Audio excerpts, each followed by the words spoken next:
derreter alguns minerais no fogo, a gente acaba descobrindo o cobre, o bronze e posteriormente o ferro.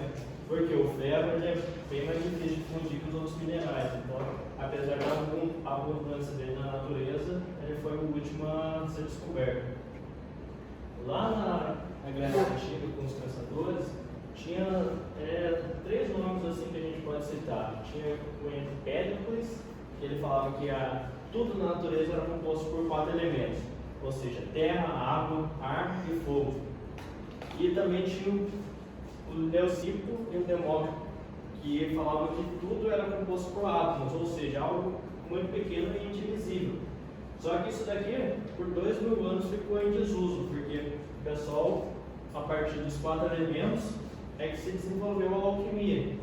Então a alquimia era baseada em experimentos que tinham como uma das suas fundações como base a teoria dos 4 elementos.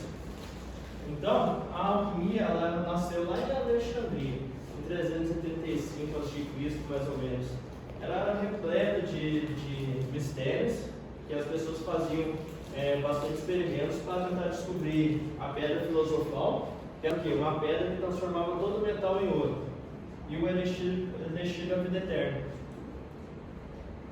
Aí, mais lá para frente, teve um grande nome da alquimia chamado Paracelso, que ele começou a utilizar a alquimia para fins medicinais. Ele começou a desenvolver medicamentos, e também teve o Isaac Newton, que ele era muito fissurado em alquimia também, que influenciou muito das teorias dele. Aí lá mais para frente veio um cientista chamado Boyle. Ele resgatou a ideia do átomo, falou que a teoria dos 4 elementos não era certa, e também desenvolveu um método científico, que é o quê?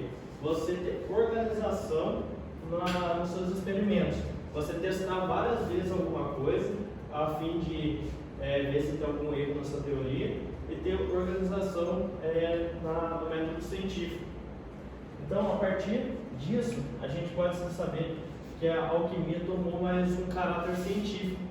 Tanto é que Lavoisier, que foi um cobrador de impostos, uma pessoa muito rica, então ele tinha um laboratório bem desenvolvido. Então ele acabou desenvolvendo a alquimia e posteriormente foi chamado de o pai da química. Ele desenvolveu a teoria da conservação das massas. Você já deve ter ouvido essa teoria, que na natureza nada se cria, nada se perde, tudo se transforma. Que é o que? Ele fazia experimentos, ele via que a massa do produto tinha que ser igual à massa do reagente, ou seja, toda a massa que a gente tinha no reagente, que é o que? Antes da reação, tinha que ser igual a toda a massa do produto. Nada se cria, nada se perde. É a conservação das massas. Aí, ele também deu um nome para o oxigênio, só que o oxigênio não foi criado por ele. Ele descobriu o oxigênio a partir de um cara chamado Carl Scheele. Ele desenvolveu o oxigênio a partir de experimentos há 2 anos atrás, mais ou menos. Aí Lavoisier reproduziu esse experimento e deu o nome desse gás produzido como oxigênio. O último cientista que a gente tem da alquimia é Emil Brand. Ele passou o resto da vida dele inteira tentando descobrir a pedra filosofal, tanto é que ele pegava a urina de soldados, fazia vários experimentos com ela e acabou descobrindo uma pasta branca.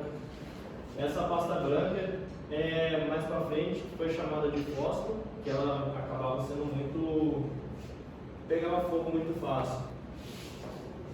Então, pessoal, a gente vê que desde a pré-história, a nossa curiosidade fez a gente produzir experimentos a fim de ter algo a mais na nossa vida, mais alimento, mais riqueza, mais saúde, e com isso a gente foi desenvolvendo a química que a gente tem hoje em dia, que ajuda na produção de vacinas, de medicamentos, de alimentos. O que seria da gente se não tivesse agrotóxico?